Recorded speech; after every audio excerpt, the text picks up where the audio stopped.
ఎగువ నుంచి వస్తున్న నీటితో గోదావరికి వరద పెరుగుతోంది. దీంతో భద్రాచలం వద్ద 33 అడుగుల వద్దకు నీరు చేరింది. మరో 5 అడుగుల వరకు నీటి మట్టం పెరిగి తగ్గుముఖం పడుతుందని అధికారులు చెబుతున్నారు.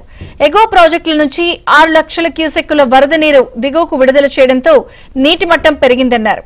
ఇక 43 అడుగులకు చేరుకుంటే మొదటి ప్రమాద హెచ్చరికను జారీ చేస్తామన్నారు. ప్రస్తుతం స్నాన ఘట్టాల వరకు వరద నీరు ప్రవహిస్తోందన్నారు.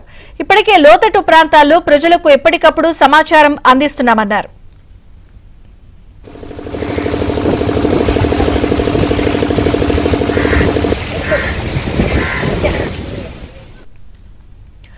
కోనసీమ జిల్లాలో కోటిపల్లి రేవు దగ్గర గోదావరి ఉధృతి పెరిగింది. గోదావరి నది మధ్యలో కచ్చా రహదారికి గండిపడింది.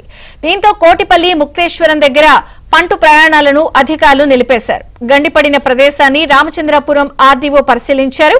కోటిపల్లి రేవు మీదుగా అమలాపురం వెళ్లే ప్రయాణికులు ఇక నుంచి ఆనాం ఎదుర్లంక బ్రిడ్జి మీదుగా వెళ్లాలని ఆర్డీఓ సూచించారు. ఇక ఎగువ మహారాష్ట్రలో కురుస్తున్న భారీ వర్షాలకు జయశంకర్ జిల్లా కాళేశ్వరం త్రివేణి సంగమం దగ్గర గోదావరి ప్రాణహిత నదులు ఉధృతంగా ప్రవహిస్తున్నాయి.